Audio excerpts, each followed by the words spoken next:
if somebody now is in a relationship already, maybe they're dating or they're married and they're not on the same page financially, what should they do? Because I think that this is a very common thing. Like, let's say, you get married, you're young. Yeah. Now you start having kids. And at some point, it's like, I want to get financially educated. I want to become wealthy. And clearly what we've done in the past has not been working.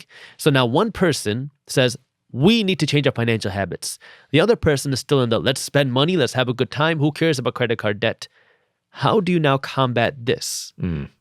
That's a really good question. And luckily Ireland and I haven't been able, haven't had to have those conversations. But I did just talk to a friend. I think it was on Tuesday or Wednesday of last week. He came over to hang out, and he just turned 30 years old. He's a fireman here in Nashville, and his girlfriend is a couple years younger, call it 27 or 28.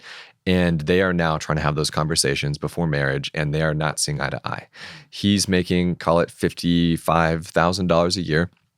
He has no debt. He paid off his truck. He's got no credit card debt. He's starting to invest to his retirement. He's getting really, focused on that. While his girlfriend is 27, 28. She has $150,000 of student loan debt. She is a doctor of physical therapy, which is really, really cool.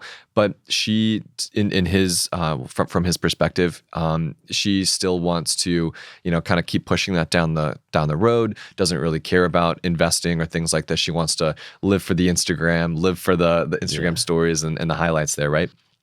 And the advice I gave him was math is a good place to start.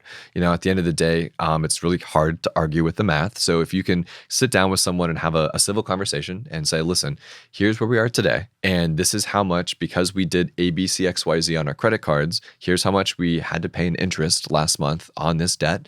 And if we continue to do this, this is projected how much we'll have to pay in interest on this debt throughout the year of 2024. So perhaps that's something that we should consider. And it's not just calling out the problems, but also offering solutions, right? I mean, it's really hard to want to have a conversation with someone that's always saying, you're doing this wrong, this is wrong, or this is wrong, this is wrong, versus, hey, we are doing this wrong because we are together on this. And here's a solution I think we need to partake in. And here's how I'm going to change my habits or my lifestyle today to try and achieve this solution. Here's what I propose perhaps you could also do, but I'm open to hear any, different opinions you might have about a solution here. So I think just, putting it all on the table, trying to have some real math heavy conversations here, very logic based in nature, and starting from that perspective, and again, not just calling out the problems, but also working toward a solution is probably the first step, I'd say. It's very interesting. There's a lot of kind of science and research that's kind of put into this, into the minds of men versus women. Yeah. Great book on this called Men Are From Mars, Women Are From Venus. And one of the things that they highlighted is that men think very logically, women tend to think more emotionally.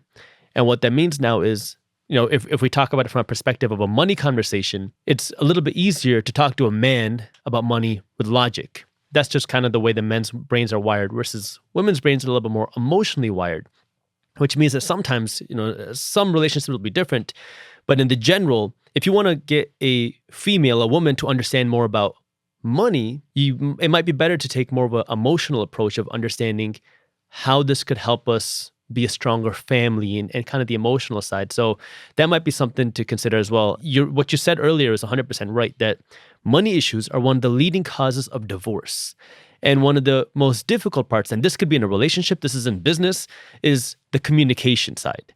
Because what causes relationships to fail isn't necessarily that we're not on the same page about money, it's that we don't understand how to be on the same page. Because if I tell you, like if we're in a hypothetical relationship, and I'm like, you're spending too much money, it's an attack on you. Right. And you feel like, as opposed to us working towards the same goal, that we're fighting each other trying to do something. It's the same thing in business. If you enjoyed this short clip from my longer videos, here's another clip that I think you'll love. And while you're at it, if you're interested in learning more about how to start generating passive income, our team put together an amazing guide on how to start generating passive income for free. All you got to do is click that button right over there. Thank you for watching, and as always, keep hustling.